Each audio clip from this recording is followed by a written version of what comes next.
Hello जी friends, mushroom की सब्जी अगर सही से बनाया जाए तो मटन और चिकन भी फेल है। तो मैं आप सभी के लिए स्टोर स्टाइल मसाला मशरूम क्रिस्पी लेके आया हूँ। और मसाला मशरूम की कंसिस्टेंसी देखिए, बिल्कुल आ गया ना मुँह में पानी। और इस रेसिपी का सबसे बेस्ट पार्ट तो यही है कि इसमें आप अपने घर के वही सारे बेसिक मसालों से टेस्टी और लजीज मसाला मशरूम क्रिस्पी बना सकते हैं। हेलो फ्रेंड्स, मैं हूं आपका फ्रेंड प्रीतम। आप सभी का स्वागत है आपका चैनल प्रीतम रेसिपी है। तो चलिए फ्रेंड्स, मसाला मशरूम क्रिस्पी शुरू कीजिएगा। तो फिर मसाला मशरूम बनाने के मैंने यहाँ पे 400 ग्राम मशरूम लिया। अब मशरूम का मैं बॉटम के पोर्शन को थोड़ा सा काट लेंगे, क्योंकि थोड़ा ज़्यादा फन होते हैं, पकाने के बाद नहीं पकते। अब मशरूम थोड़े गंदे लग रहा है तो इन्हें हम क्लीन कर लेते, तो सारे मशरूम को एक प्लेट में फैला देंगे। और इन्हें साफ करने के लिए मशरूम के ऊपर थोड़ा सा गेहूँ का आटा स्प्रेड कर देंगे। अब अपने हाथों से रब करके सारे मशरूम को क्लीन कर लेंगे। इससे ज़्यादा फ्रेश नहीं करेंगे, नहीं तो मशरूम टूट भी सकते हैं, क्योंकि ये बहुत ज़्यादा सॉफ्ट रहते हैं। अब सारे मशरूम को स्ट्रेनर में डाल देंगे एवं स्ट्रेनर से सारे आटा को स्ट्रेन कर लेंगे। और तभी इसमें 1 से 2 गिलास गर्म पानी ऐड कर देंगे और सारे आटे को मशरूम से क्लीन कर लेंगे। अब सारे मशरूम को 2 से 3 मिनट तक गर्म पानी में डाल कर रख देंगे, ताकि मशरूम अच्छे से क्लीन हो जाए। गर्म पानी में मशरूम डाल रखने से मशरूम का कलर थोड़ा चेंज हो सकता है, बट मशरूम इससे पूरी तरह से क्लीन हो जाएगी। अब मशरूम को हम 1 से 2 पीसेस में काट लेंगे। अगर ज़्यादा बड़े साइज के पीसेस हो तो इससे 3 से 4 पीसेस में भी काट सकते हैं। तो फ्रेंड, मशरूम की क्लीनिंग भी हो गई। आइए फ्रेंड्स, अब मसाला मशरूम बनाने का प्रोसेस देख लेते हैं। तो मसाला मशरूम बनाने के लिए कढ़ाई गर्म कर लेंगे। कढ़ाई गर्म होते है उसमें हाफ कप ऑयल डाल देंगे, साथ ही 2 चम्मच घी भी डाल देंगे। अब घी को भी अच्छे से मेल्ट हो देंगे, तभी इसमें 1 टीस्पून क्यूमिन सीड्स डाल देंगे। क्यूमिन सीड्स में क्लिक आते ही एक छोटा दालचीनी का टुकड़ा, एक बड़ी इलायची, 3 से 4 हरी इलायची डाल देंगे एवं 10 से 20 सेकंड सारे खड़े मसालों को सौटे कर लेंगे।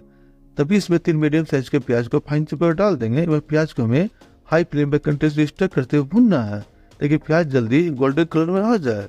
तो प्याज भी हमारा भून गया है। इसमें 1 टेबलस्पून जिंजर गार्लिक की पेस्ट डाल देंगे, ताकि जिंजर गार्लिक पेस्ट के साथ प्याज भी अच्छे से भून जाए और जिंजर गार्लिक पेस्ट का कच्चापन निकल जाए और ये अच्छे से भून जाएंगे। क्योंकि मसाला मशरूम का पेस्ट यही सारे मसाले हैं, इसलिए इन मसालों को अच्छे से भूनना काफ़ी जरूरी है। इन्हें जब अच्छे से भूनेंगे तभी वो फ्लेवर आएगा।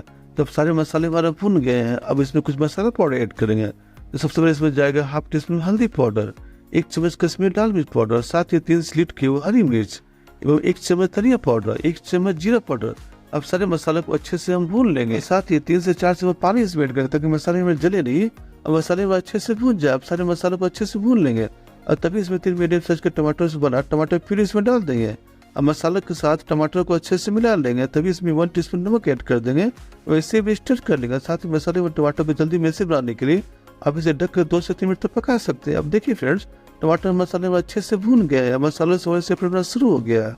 अब इसमें 100 ग्राम फ्रेश दही ऐड कर देंगे। दही को हमेशा फेंट के डालें फ्रेंड, एवं मसालों के साथ दही को धीरे धीरे कंटिन्यूसली स्टर करते रहे, इससे दही आपका फटेगा नहीं।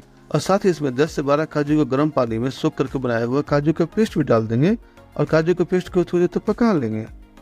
तो फ्रेंड, अब सारे मसाले में अच्छे से भुन गया। मशरूम को इसमें डाल देंगे एवं इसे अच्छे से मिला लेंगे। मशरूम को ढककर 6 से 7 मिनट तक पका लेंगे। तो अब देखिए फ्रेंड, मसाला मशरूम हमारी तैयार हो गई है। अब मशरूम को मसालों का कलर एवं कंसिस्टेंसी देखिए बिल्कुल लाजवाब है। तो फायर टच के लिए इसमें 1 चम्मच कसूरी मेथी, 1 चम्मच गरम मसाला पाउडर और थोड़ा सा बारीक कटे हुए हरे धनिया डाल दें। सारे मसालों को एक बार अच्छे से मिला लेंगे। तो फ्रेंड्स, आप इसे रोटी, कुलचा, नान, पराठा किसी के साथ गर्मा गर्म सर्व करें। इसका टेस्ट बहुत ही लाजवाब लगेगा फ्रेंड्स। तो रेसिपी अच्छी लगी हो तो पसंद आई हो तो चैनल को सब्सक्राइब कर बेल आइकन कॉल पर जरूर सेट करें, ताकि आप तक हमारी सारी रेसिपी टाइम पे पहुंचते रहे। तो वीडियो को लाइक कर फ्रेंड और फैमिली के बीच में रेसिपी को शेयर भी कर दें।